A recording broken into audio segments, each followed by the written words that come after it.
filmmakers or sound stage hands. These are people who do. They need to be on that side. They control the store. They control what's out there. That's exactly what I was thinking about. Trying to control that media. That's it.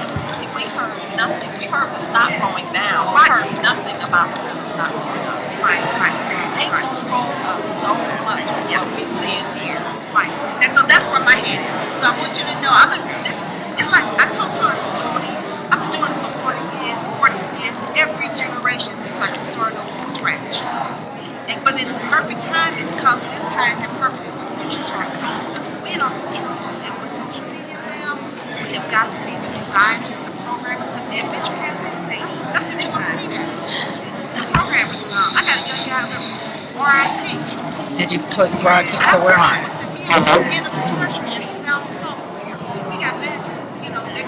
Yes, so there's welcome. Right, so let's see if it. Entrepreneurship program. That's what you're Special? He just sent me an email. That's what I'm saying. You know, I can't tell me our kids they just need the exposure. There it is. How do I grab the link to share it? Let me share it on my.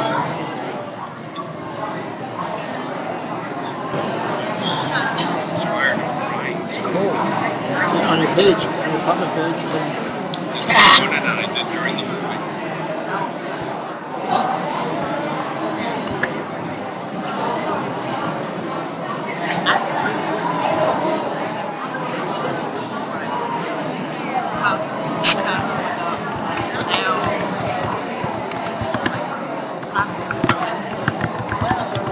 So like 5 more minutes and then we're coming back? Yep. If we get you guys to take your seats, we're going to be starting in about 5 minutes, so if you can get back to your seats, we can continue the conversation with our panel. Back in again. In the old days, if you kick somebody out, he wouldn't be able to come back in again. So we probably went to Twitter.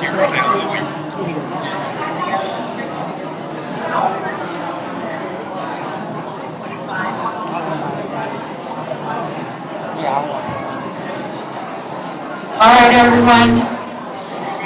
During the documentary, we noticed how the tally, the ticker kept increasing, doubling, tripling, quadrupling every year.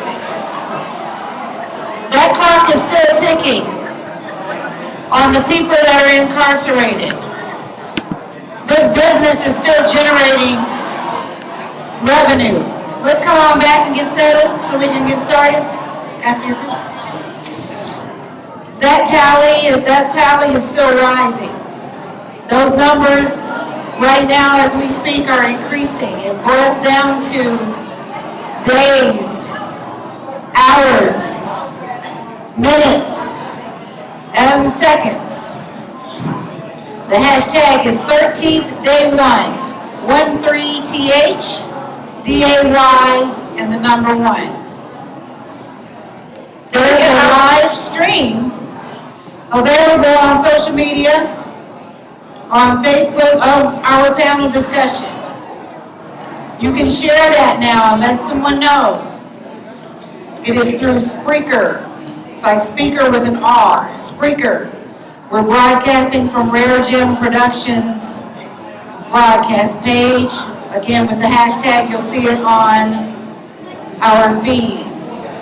Please do. But again, if we could all come on back, everyone.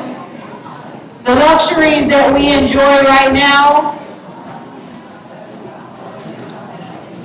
are continuing to be deprivations to those that are incarcerated, in the pipeline of being incarcerated, that are being pulled over right now.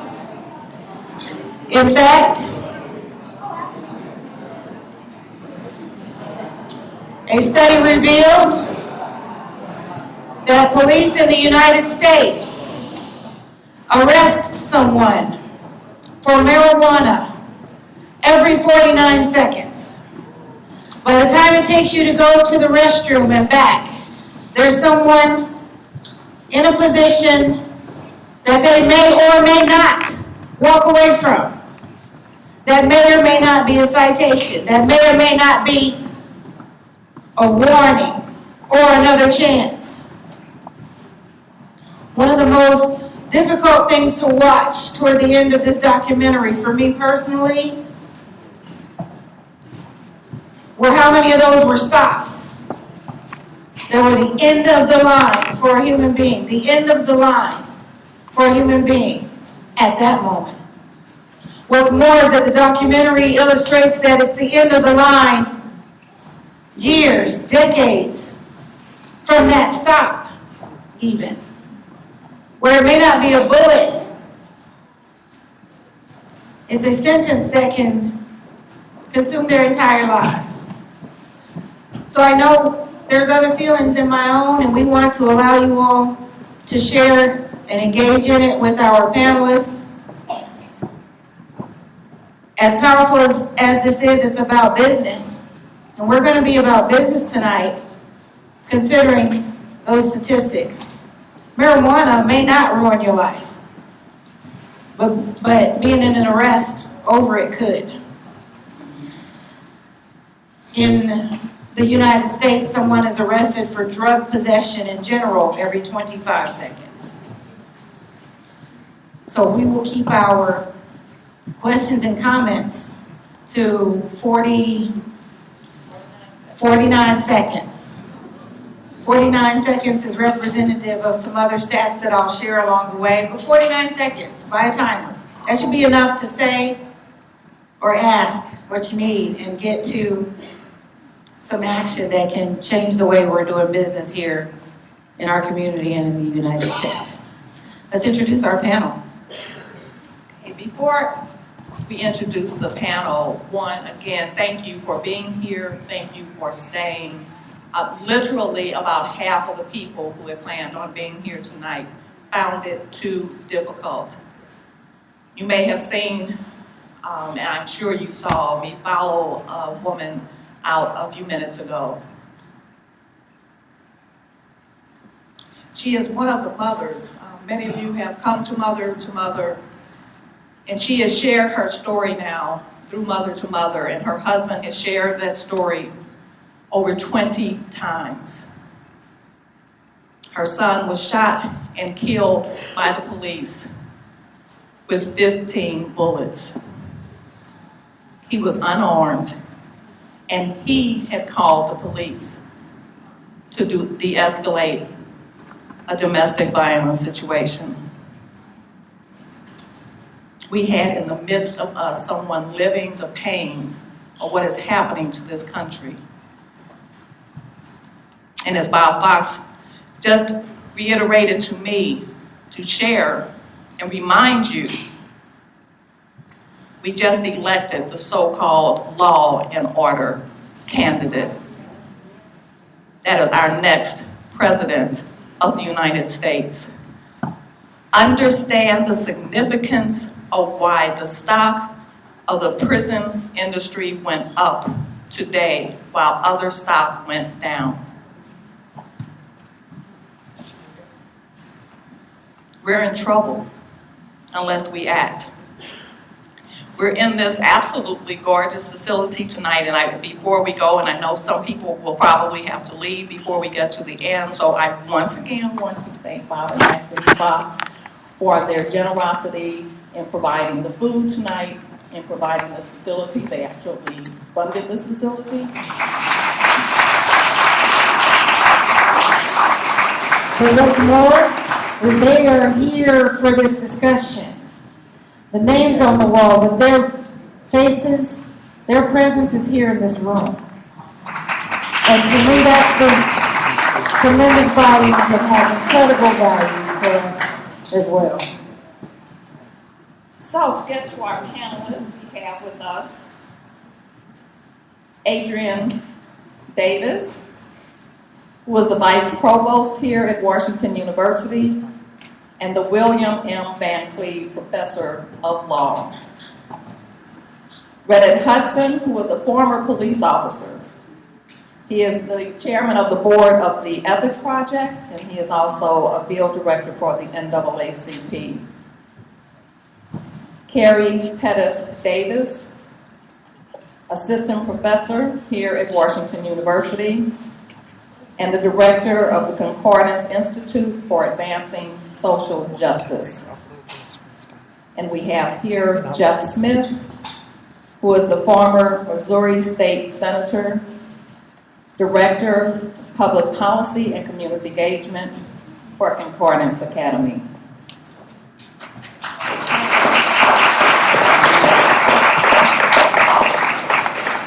So we are going to start with a very brief statement or reflection from each of the panelists and their perception of what we just viewed.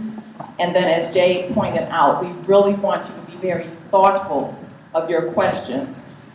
If I gave Bob his wish, your questions would be on a piece of paper.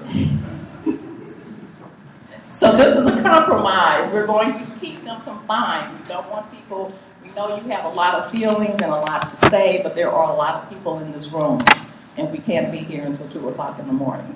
So if we want to be mindful of that time period, every 49 minutes, seconds, I'm sorry, every 49 seconds. Don't want to speak that loud. Every 49 seconds, someone's arrested for marijuana Possession.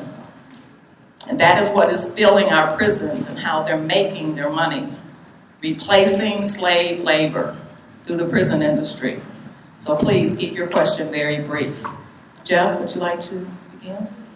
Sure. Briefly, a few reflections on some things in the film. Can people hear all right in the back? Okay. A lot of the film talks about disproportionate, and unequal enforcement of the laws and specific targeting. And the piece about the Black Panthers, really makes you think, because the Black Panthers, for the most part, were not about the imagery that we all see today. We see the imagery with the guns or the berets. The Black Panthers were about freedom schools, first and foremost, liberation schools. They were about free breakfast programs. Nothing really in their day-to-day operations should have ever elicited the type of targeting that they received from state, local, and federal governments. And we see a reprising of that today and for the last generation, really, with the war on drugs. We're sitting here on a college campus, and I don't mean to impugn anyone who's any students in the crowd, but we have to be honest. If the government really wanted to figure out and target the drug problem in this country, it wouldn't go to inner city neighborhoods. They would go to college campuses. And the predominantly white middle class in this country, and really the ruling class in this country, has figured out a brilliant device to ensure that their own children don't get ensnared in the same net that we saw in the film, and it's called campus security. Because when the children of the country's elite get caught with drugs, they get diverted into a special system, and instead of going to jail or going to prison, they end up with maybe a suspension for a semester. So, just my 49 seconds probably close enough. Okay. Thanks.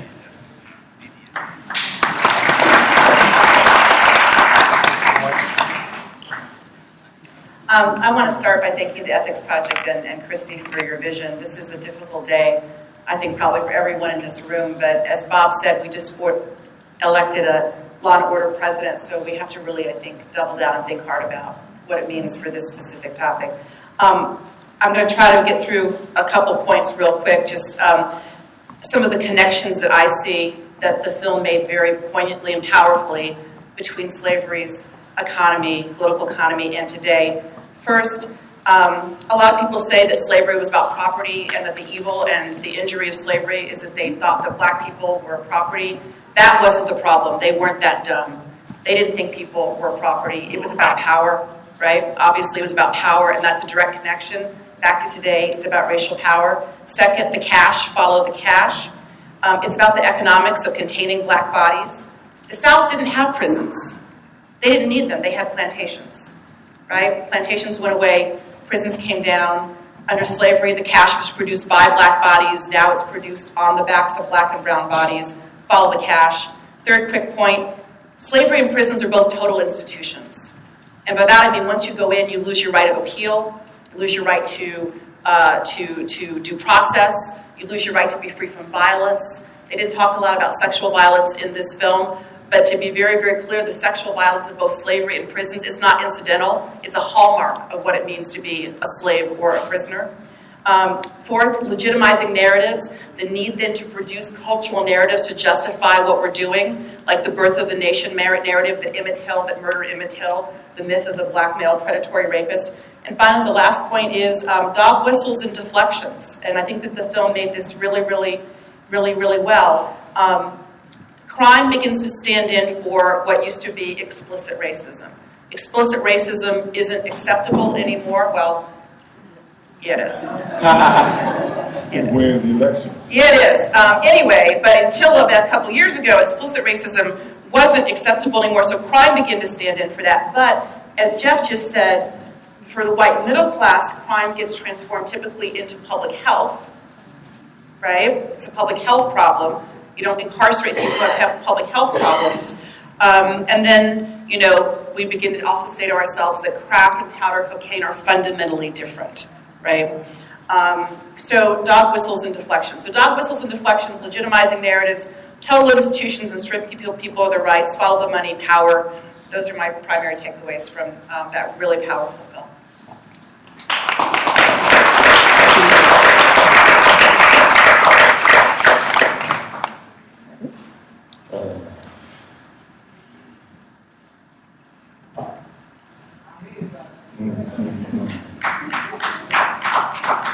You know, the original sin of this country, the white supremacy and institutional racism that is at its foundation and at the foundation of every system that we have, still poisons us. And I'm confident. I had a certain feeling this morning. You know, me and my wife watched the election last night. And a man who trafficked in racism, Islamophobia, anti-Semitism, LGBT attacks, and everything else that you can name represents currently what appears to be a simple, well, no, he didn't win the majority vote, but millions of people. Be confident that the nation is still changing. And this thing that you saw happen behind us ultimately will fall to a new majority, an emerging majority that is still emerging in spite of the fact that this election went the way that it did. It's going to be our collective responsibility over these next 4 years to unify and fight to end this kind of institutional racism and the sickening, tragic results that it produces all over the state. And for our part, as I am a former St. Louis City police officer, I've been shot at enforcing laws in this state, life on the line and everything. Let me give you another anecdotal thing that we think maybe only anecdotal right now, but we think empirically we can improve it. Because there's a growing number of people from minority communities and marginalized communities all over this country who are police officers, who work in the criminal justice system, who are judges, prosecutors, defense attorneys, corrections officers, and who are also sick of seeing the impact of the institutional racism that is embedded in our system and how it affects us and the people who come from our communities. But let me just give you this anecdotally, and then I'll finish my 49 seconds. For context, the brother that you just described, one had to leave this place, and I perfectly understand it. Black police officers have been on the ground in St. Louis now for half a century. Started getting hired in real numbers, late 60s, early 70s. So you've had black officers in St. Louis continuously for 50 years. That's 7 days a week, 31 days a month, 365 days a year, 3 shifts a day, sometimes 5 with the overlay, to this moment. And in that half century, neither myself, none of my former colleagues or current black officers can name a single black officer that has ever shot at an unarmed white person in half a century. And trust me, If you go around the country, the same thing will hold in any major city that you can name. So it's something to reflect on, but I look forward to the questions from you all.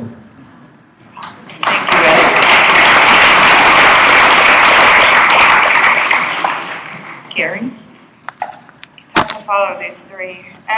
When I learned of the election results at 2 o'clock this morning, I was holding my 2 small children on either side of me. And the first emotion that went through my body was fear as I looked down at them and tried to think about how I was going to explain that everything was going to be okay. And then I thought about my career, which has been focused on decarcerating our prisons for the past 20 years, and the hope that I had had the day before, and how I was feeling now. And I was reflecting while we were watching the movie on fear and what I did when I was a child, and I would pull the blanket over my head and just stay there with my eyes closed, with my eyes covered until it went away. And what I fear most today is that those of us who are not Trump supporters will pull the blanket over our head with denial, with avoidance, with excuse making, whatever it is. And I just really think that we have to make sure that we aren't wearing any blankets, that we are keeping our eyes wide open to what is going on. We have a history here, a recent history that is being repeated in front of us, and we can learn from those mistakes. That whatever happened then, we can learn all the lessons. The playbook is out there for us to read. So far, Trump has been following it to the T. So it's not like we don't have a playbook. We have a major playbook. And I think we have to get in front of it. One of the things that came across through and through and through in this thing that we just watched, in this incredibly powerful, I don't even know, I can't call it a movie. It's such a powerful narrative of our country's history. But one of the things that was the most powerful was rhetoric. And one of the things that has been so good at oppressing people in this country is really effective rhetoric. And we need effective rhetoric that tells another story. And I wondered today when I woke up if I could continue my rhetoric, that we are moving from an era of mass incarceration to an era of smart incarceration. And I'll tell you what, I am going to continue that rhetoric. And I hope that everybody in this country continues that rhetoric and that our actions follow those words.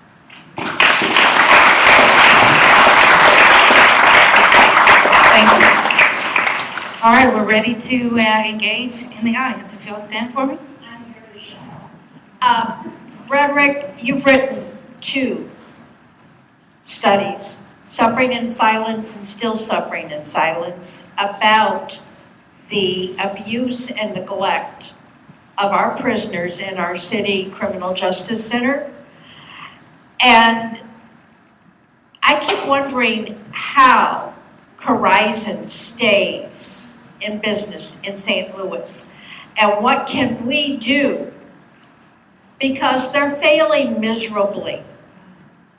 I recently upset Mayor Slay because I talked about an intake process. He said, "You've got a lot of good questions." I said, "I want some good answers, Your Honor." What do we do about Horizon? Well, the way Horizon stays in there, or any other business like that stays in there, because the people who keep them in there don't give a damn about getting them out of there. So status quo is fine. If you don't have a sense of the innate human value of the people who are in those places, many of whom haven't been convicted of anything in the St. Louis City jails, you don't care. But you've seen the model, I think, as Van Jones described, right here in Ferguson and all across the country, with these young people organizing themselves and putting together numbers that can't be ignored and challenging their elected officials and other officials to do what is right. And I think that's what's incumbent upon us right now, is don't be afraid. Don't be afraid, man. We have numbers. We have numbers, millions and millions of people who agreed with you if you voted differently, and who probably share your ideology and your sense of humanity and the value of human rights and the protections of the Constitution, covering everybody in this room. There are millions of us. Now is the time to organize around the issues like you just described and make things happen. And I think we can do it. Hi. I've been teaching for 25 years, 20 small children, and I've been leaving for the last 20. But I know that if I leave, who's going to replace me? Because I'm very passionate about the children that I teach. I've taught very affluent Caucasian children, very poor Black children. And I want to know, what do I tell my children? Because I'm a rather militant person. But what do I say to my children? Because I want to create a social justice curriculum for small children. I think our high school and college age kids are really engaged and want to do something. But how do I get to my little ones and let them know that the world is going to be okay, and we need you to work and start the work now, so that when you get to be older, you already have put things in place to make our country better. I have an idea about that. I think, I know there's some bumper sticker I see all the time that says model the change that you want to see. And I think there's definitely a modeling, but I think there's also telling our children what is right and how to treat people and how to love people that are different than you, and that how that we need a positive community that benefits them and it benefits the rest of the world around them.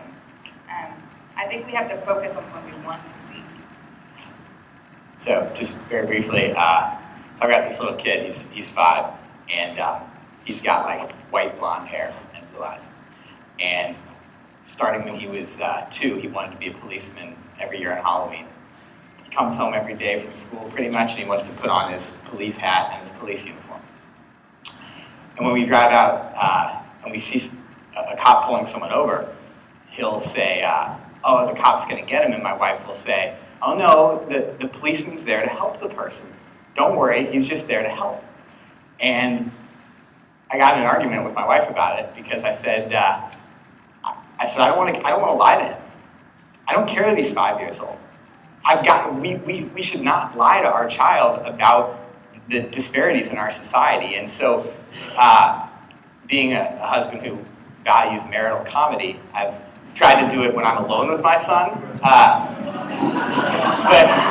But I am trying to, just tell them the truth. I mean, that's more directed for white people than Black people, because Black people don't have the luxury of not doing so.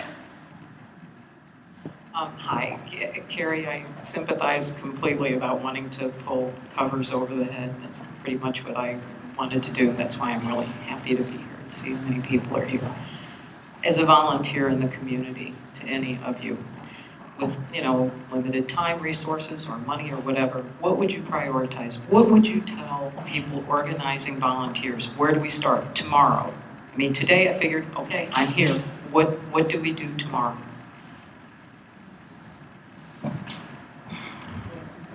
I'll jump in there.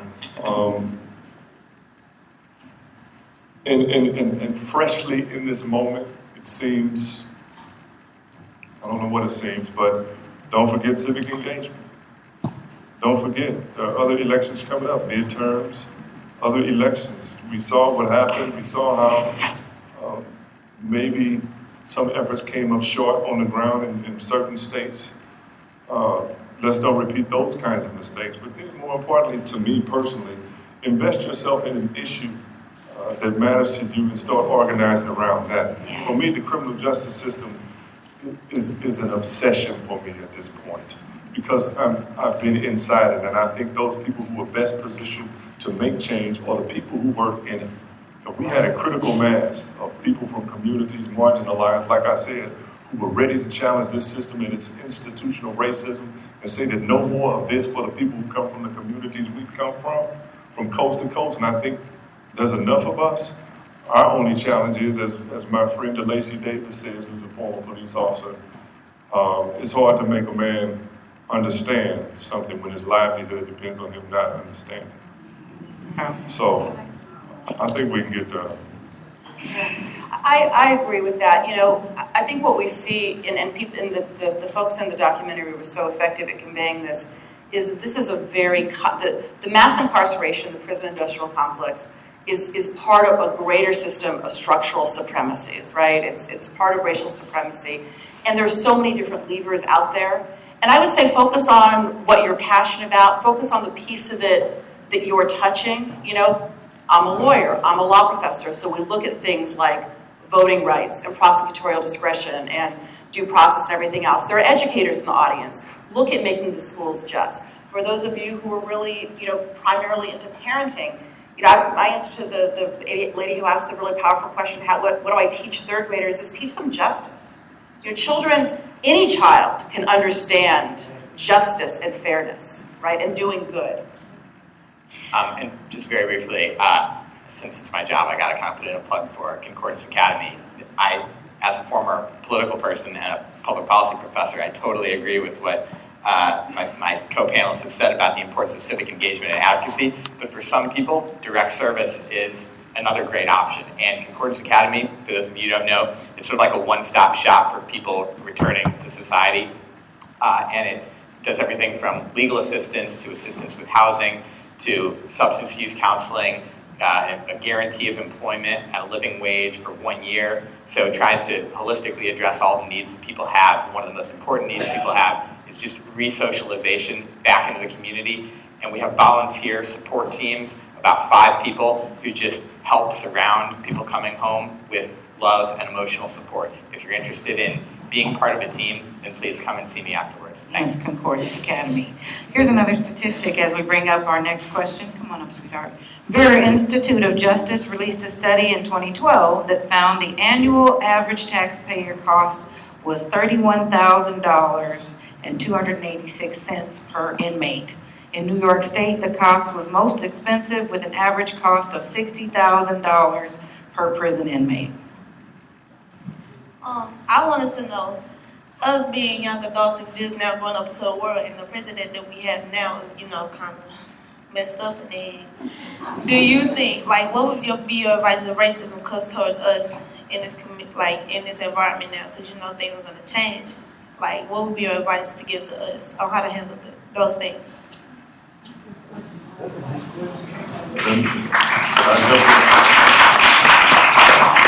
My advice to you would be to never let anyone's ignorance, no matter how high the office he or she holds, diminish your sense of who you are and your self-value and your self-worth.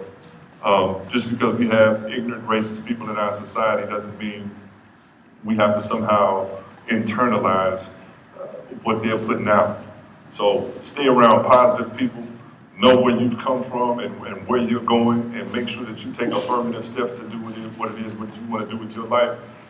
We'll be fine. I mean, a lot of the racism and things that we saw in this documentary, of course, I think are going to be amplified over these next 4 years. If Trump and Giuliani and Steve Bannon and Breitbart and all these crazy ass people get to where they are making policy, let's lean on each other. You have a lot of sane, brilliant people, I'm sure, around you in your life, and we can lift each other and take each other through this to a better day.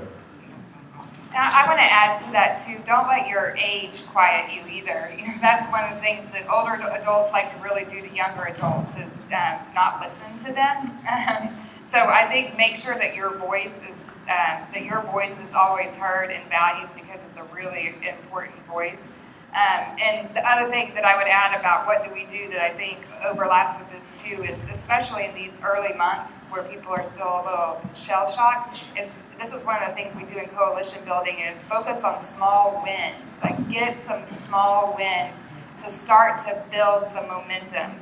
And that the small wins will snowball into something bigger and give everybody the energy that they need to tackle the forces that are in front of us.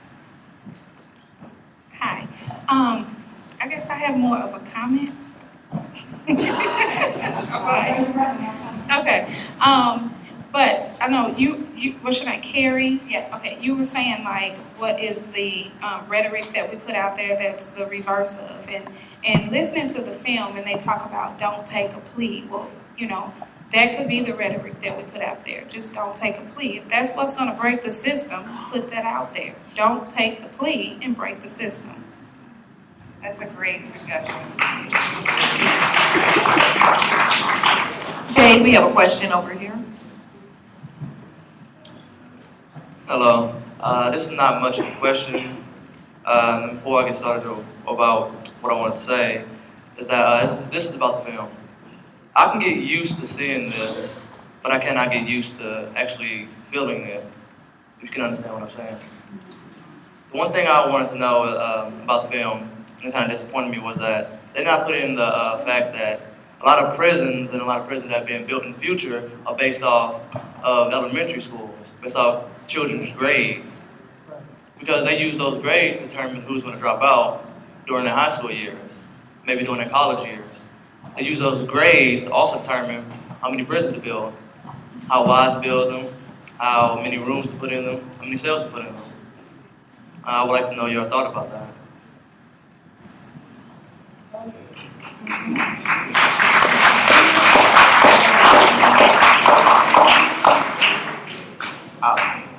Just briefly, when I got to the state senate, I met with the chief of police in the city, and I asked him, what would you like? What would you like me to go up there and work for? Like more money for like uniforms or weapons, or kind of what are you interested in seeing me do?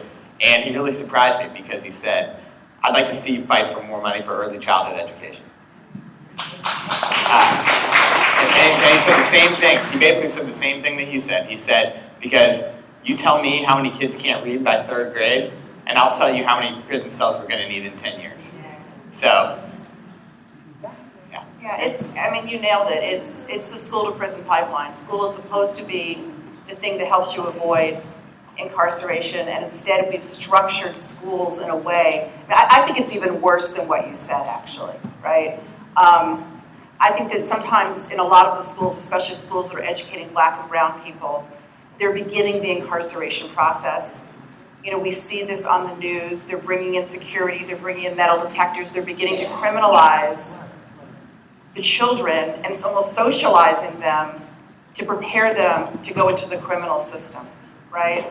So I think we've got to break that pipeline. We've just got to fundamentally break that pipeline and reclaim schools for what they're supposed to be, which is educating and to give people a better future. And what those horrible statistics also identify for us are leverage points and also places where we can try to figure out what is going on that is contributing to this pipeline. And I love your statement about taking back our schools, because not only are we criminalizing kids because of their skin color, where we just go ahead and say that they're just acting in bad behavior, but we're also criminalizing kids that have intellectual disabilities, developmental disabilities, mental health problems. I have a friend whose daughter is 9 years old. She has 2 psychiatric diagnoses and also on this autism spectrum disorder. And they're trying to expel her for acting out when she's overstimulated by activities around her. They have charged her with assault as a 9-year-old. Yeah, so it's like we need to take our schools back and say schools are not going to be a place where we create a pipeline, a source for incarceration. So just as an add, I wasn't going to mention this as I wanted to ask a question, but on November 13th, the United Way is sponsoring a conference, I believe it's a Sunday, on the school to prison pipeline and what we can do to change the way we discipline kids and make meditation and a million other things that are working in some schools work in more schools. So we maybe can get that out to Christy where it is. I'm not sure if it's here or not, but I know it's here. Maybe we're Richmond Heights. Yeah, and it's on that Sunday. So I think it's worth coming. And the same people keep showing up. We'll keep changing it. I wanted to ask a question about Missouri because I'm really concerned about Missouri. I'm concerned about the United States, but I'm also concerned about Missouri. We just changed over every single state office, and the people campaigned on guns, and they campaigned on voter restrictions, and they campaigned on crime. And what can we do? I mean, could we invite them all here and have let them hear us? And would they come? And how could we sort of organize something where they might listen to what we have to say? What would you suggest? Yeah, I think Jeff's a great person to answer that question. Since he was a politician. Well, so 5 new statewide officials, which I'm not sure if I know that hasn't happened in my lifetime, I think, to have all new statewide officials at every level. You know, there's one that I think would come in here and definitely listen. That's Eric Schmidt, our state treasurer. Unfortunately, it's more the governor and the attorney general that have the portfolio affecting criminal justice. I have no relationship with the attorney general, and by his posture and background, I wouldn't expect him to be that sympathetic, frankly. Our new governor, kind of a wild card because he's been all over the ideological spectrum in the last decade, and so I can't say for certain. But what I can say is that, you know, in politics, the squeaky wheel, you know, gets the grease. And as an academic, I did a research project, and what it basically showed, I looked at all the constituent correspondence to every Missouri legislature in the 2011 session. And then I looked at all the campaign contributions to those same legislators. And I looked to see what had happened with legislation where there was a conflict between, there was like a lot of money given for a bill and a lot of constituents who organized against the bill. And I found something that actually surprised me. And it went against almost all the literature on the subject, which is that actual constituent correspondence, phone calls, emails, and personal visits to the office actually make a big difference. And it's only in a vacuum of constituent interaction that money has an impact. Once you insert people into the process, it mitigates the power of big money. So, you know, just the more you can reach out and just press their offices to get them places, that's what we have to do. And utilize social media. That's how we engage the constituency. Just as an input, I am here as a sponsor through digital platforms.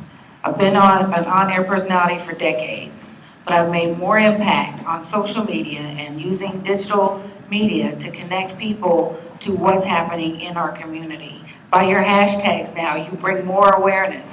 By you saying, I'm here, I went there, I'm a part of this, you bring more awareness and more interest, as well as maybe some more action, some phone calls and letters. So please share the aware, continue to share the aware by utilizing the tools that are available to us. Can I just say something else to that real quick? Because what you're describing is, to me, would have to be something that would be extended over time, because I've been to our state legislature years and years now, and the narratives that you saw in this documentary, they are absolutely invested in those narratives and descriptions of blacks in the cities. They build almost all of their legislation is exclusively built around those narratives and those ideas that are political leverage for them where they are. They would be hard pressed, really, to give up and embrace the fact that at our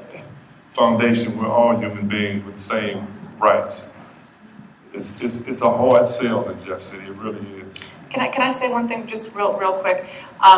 So Newt Gingrich is not my favorite person, but you saw him in the film sounding very different from the Newt Gingrich I remember.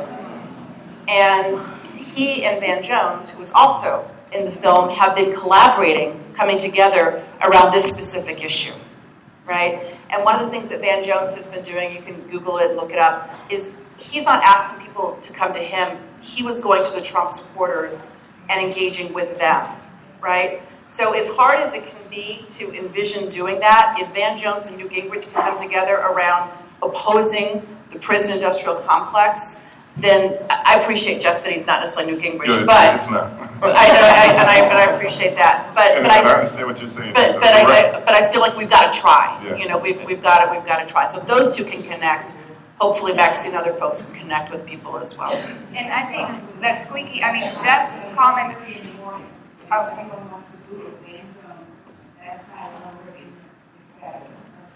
I think thank you. And then send it out via social media, right? But I think the squeaky wheel paired with changing the narrative, we can't just say what's wrong with the current narrative. We have to offer the other narrative that reflects where we really are with our community. And I'm going to take like 20 seconds to say one more thing. We should not... Let's move on so that we can get some more things covered, if you don't mind. But we cannot look at this movie and think that the whole conservative coalition is represented by that messaging. The conservative coalition is diverse. It has a lot of different threads. There's evangelical Christians up there, and you can appeal to them based on saving the souls of people in prison. There's hardcore fiscal conservatives that just want to save money by closing prisons down. So you have, and there's Rand Paul libertarians that want to decriminalize drugs. And so figuring out, you're kind of trying to put yourself in their shoes and saying, what's your way into this issue, could be an effective approach. Okay. What you were saying was kind of a segue to my question. Is in the piece, it mentioned in dealing with ALEC, and you showed all of these corporations. I believe you said it was Walmart. It said that Walmart was one that had opted out, and then later J.C. Penney being one of the companies that was utilizing free prison labor. And my question would be, are you aware, number one, is there any type of a coming together to put pressure on those corporations that are a part of ALEC? And also, is there anything that's available that we could, since social media is such a good way to spread, to be able to put these corporations on blast and specifically say what they're doing and what we're spending our dollars for? So, are we good? Yeah, okay.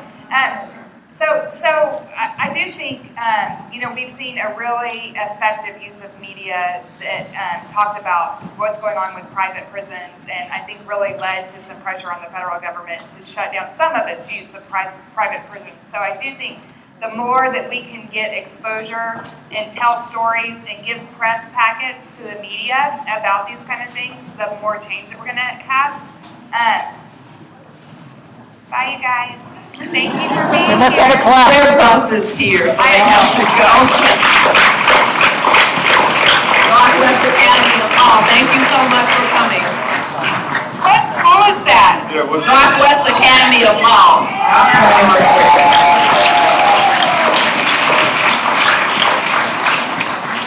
Tools and resources. Yeah, the other thing that I want to comment about ALEC in particular, and something that I think that, I'm going to put it closer to my mouth, something that I think that we should think about too when we're looking at strategies, is one of the things that they established really clearly in this documentary is that ALEC is a very effective strategy for their purpose. And that is creating model legislation that they want to see passed in multiple states.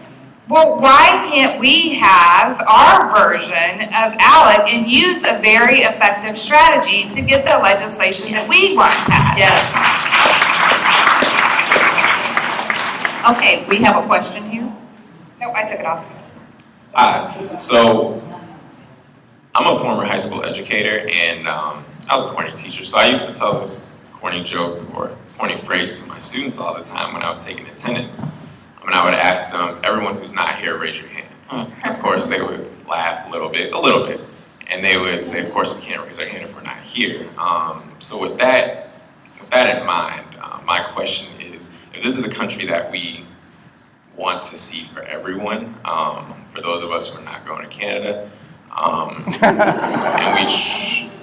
and we truly want to see that change, like, it's great that we're all here, but we can't raise our hands to the people who aren't here, for the people, well, basically half the country, a little more than half the country, who believe that, a little less than half the country, who don't believe that this is important, who don't believe, I mean, we saw the guy in the video, who don't believe, like, this is a problem, and it's right in front of their faces, but they don't see it, but it's very apparent to us. So how do we engage those people who are not seeing this as an issue, people who aren't in this room?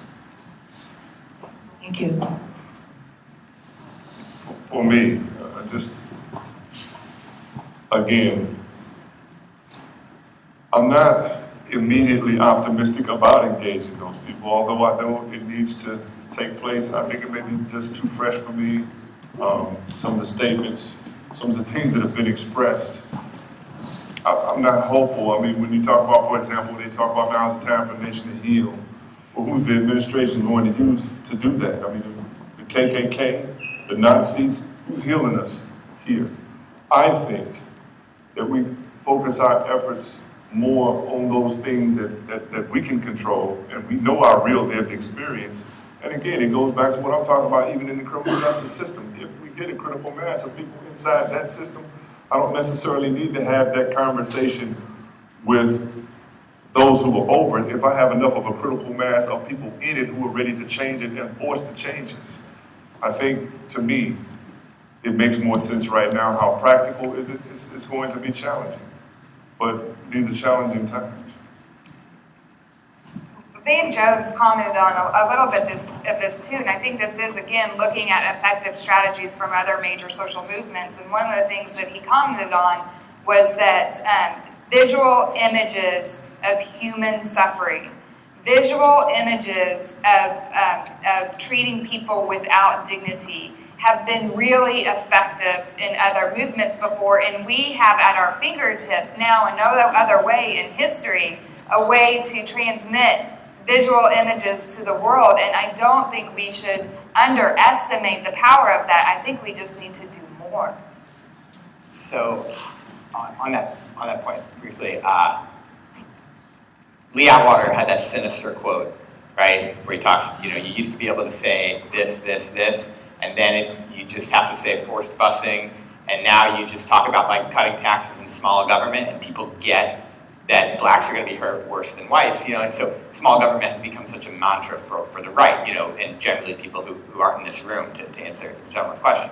So how do you get to them with this issue? I talk about, hey, what's the ultimate big government institution in this country? It's our prisons. And you're paying, as long as prisons are structured in a way that they're as dehumanizing as they are, and producing recidivism rates such that about 3 out of every 4 people who go in are going to come back within 5 years, you're paying for it again and again and again. You purport to want low taxes and small government, and you are paying for bloated and totally ineffective government because you refuse to see the connection between the dehumanization of our prison system and the result of people who come out feeling worthless and completely unprepared to successfully transition back to society. So that's kind of the way in that I take with people who aren't in this room. So my comment kind of circles back to this concept of images. I was disappointed with the film, as much as I love Ava, about the lack of black women images within the prison industrial complex. Female aggression has been on the rise and is actually getting the attention it deserves as far as being studied. But when we talk about aggression, we talk about special ed, we talk about mental health, we talk about it outside the context of what it means to be black and have those labels put on us.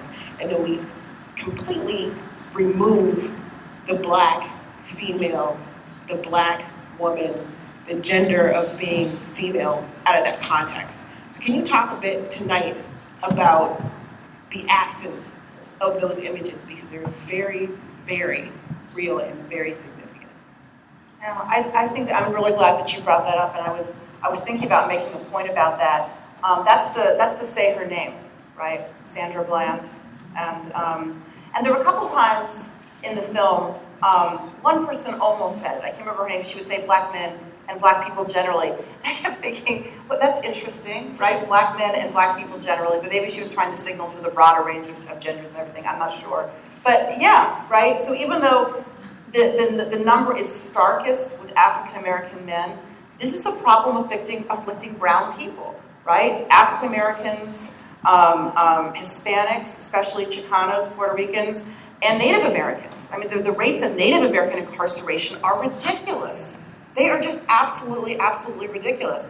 And I think your point is really well taken, because not only do we find much higher rates of African American women being incarcerated compared to white women, but we also find the effects of the incarceration of African American men to be devastating on African American women and our families as well, right? So that's the dual hit that people like Beth Ritchie and black feminists in the critical resistance movement kept saying, is that, one of the splits between African American feminism and conventional mainstream feminism is a lot of conventional mainstream feminism got embedded with the carceral state very early on, right? Anti-violence against women, lock the men out there, right? And being okay with the fact that the men being locked up were disproportionately black and brown because the white men had overwhelmingly the resources to stay out. And so that intervention that Angela Davis, Beth Ritchie, I'm thinking some other names of some of the sisters who were involved early on in saying we need other strategies to try to address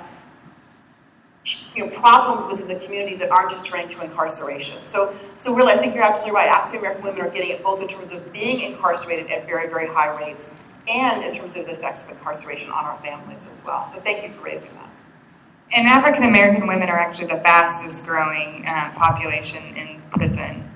So not only higher rates, it's increasing still. I think that is an excellent point, and I'm ashamed to admit I actually didn't notice that with the film. And I think that gets back to one of the things that I was saying earlier about making sure that we're paying attention and paying attention to what's not being shown as well as what is being shown.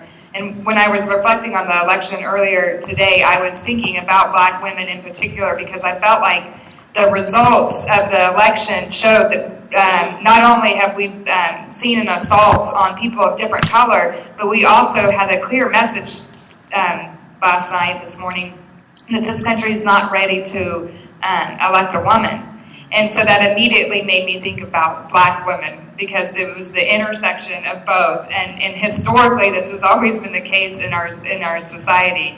And I don't know what to do with it yet, but I felt it. I felt it this morning. There's also a part of the narrative that's not being told, in that last year that the highest growth, the most rapidly growing sector in business, new businesses, was women. And in that number, African American owned, women owned businesses was the largest composition of that number. So as we're talking about time and money, we talked about how often someone is arrested or incarcerated. In 2009, our government borrowed more than $2.6 million per minute. And our U.S. economy also generates about $33 million per minute in income. There's an opportunity cost to the incarceration, the loss of the potential of earnings that could also probably make a great difference with that those borrowed statistics. One of the things that what we could do, one of the protests I participate in is the Stewart Detention Center. It's the largest detention center in the country, owned by CCA. And so what we do, we gather once a year, and over 1,500 of us come around that prison. And we scream and we yell, and the people inside do know it. In addition, one of the things is the people who have to come to visit these prisoners are usually far away, so there's now a house in this small town so that people can get some place to stay and some food before they go and see. And, people would provide us, try to provide us things. So it's working together with the people that are in the prisons, the relatives that are coming, and the town people that would want to join us. The towns are always in remote areas with no resources for employment, hiring the poor working class, getting them in there and putting them in the lowest level. I was one of those counting the various people that came out. It's done systematically. How can we intercede, find out if there's any detention centers here in Missouri, and make these trips, find out who the relatives are, and help them, and we can work together is what I'm saying. So I'm just going to give that as an example. Great example. Thank you. Yeah, Bill has a question. Young woman here. So, 1971, looking around the crowded year, a lot of people here would remember, was when I started doing my prison advocacy, and it was right after Attica. And the one thing that the movie didn't address, because the book only just came out by Heather Thompson, Heather Ann Johnson, Blood in the Water, the Attica story, shows how the all-white legislature, state government, corrections department leadership lied through their teeth and covered up the facts of how inmates were being treated. The media picked it up in a way that led us, consciously or unconsciously, to accept that storyline that these were people who couldn't be helped in any way, and led to the massive prison growth that followed that. I don't know if there's anything else on that prison growth topic you want to add. I want to comment on something about that, and back to the images and what we're showing.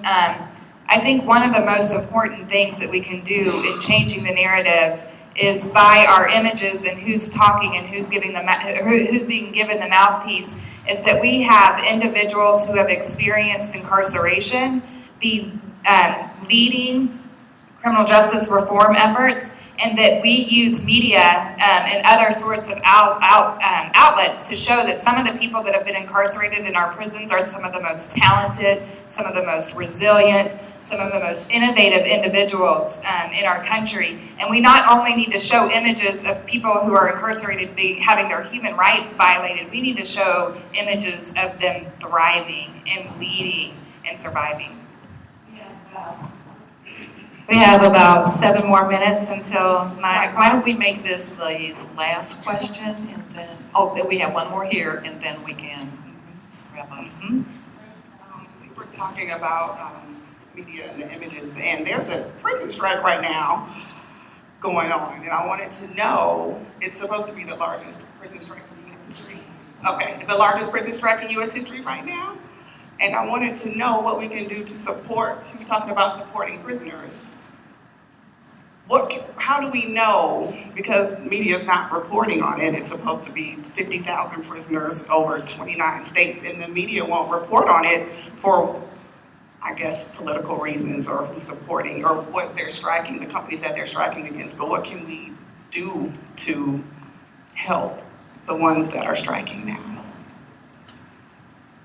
I'd say social media. That would be incredibly powerful. You know, that's we see that. We saw that with Standing Rock. I mean, I'd say social media. Actually, find some of the major media on Twitter, on Facebook, and post your comments there and bring that to their attention, because they are picking and choosing the information that's shared with us. If you know, then tell. Share the aware. Yes. I would also say, I don't know exactly what the mechanism to do this would be, but the biggest misconception I think about prison is that, like, when you go to prison, you got it made, you got 3 hots and a cot, and you're set. Almost every prisoner is actually destitute, and you're trying to figure out how you're going to get your next meal. Not necessarily a meal, but toothpaste or deodorant or a toothbrush. My wages when I was locked up were $5.25. That's not an hourly wage, that was our monthly wage. So since phone calls cost about $2 a minute, you literally had to work a month to get a 2.5-minute phone call with loved ones.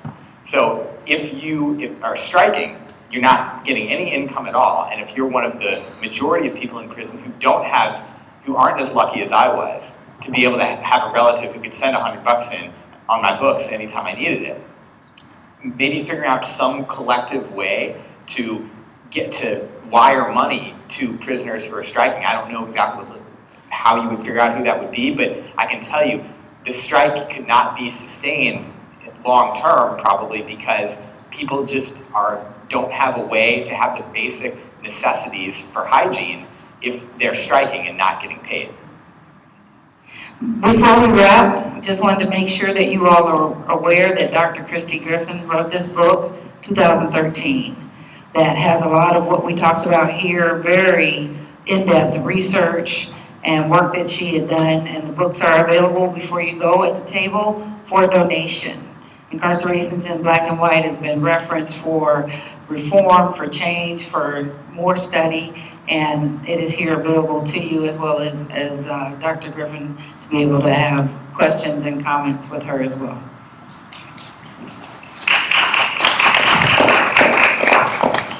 Hey, y'all doing?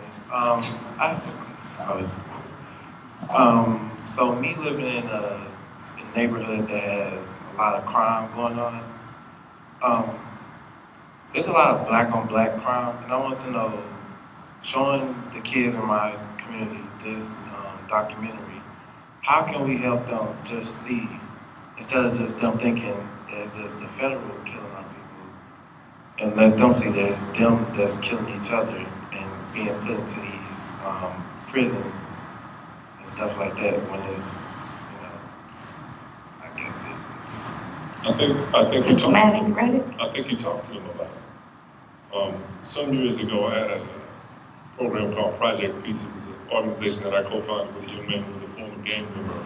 and former prisoner. You can imagine that combination of former cop and a former gang-related prisoner.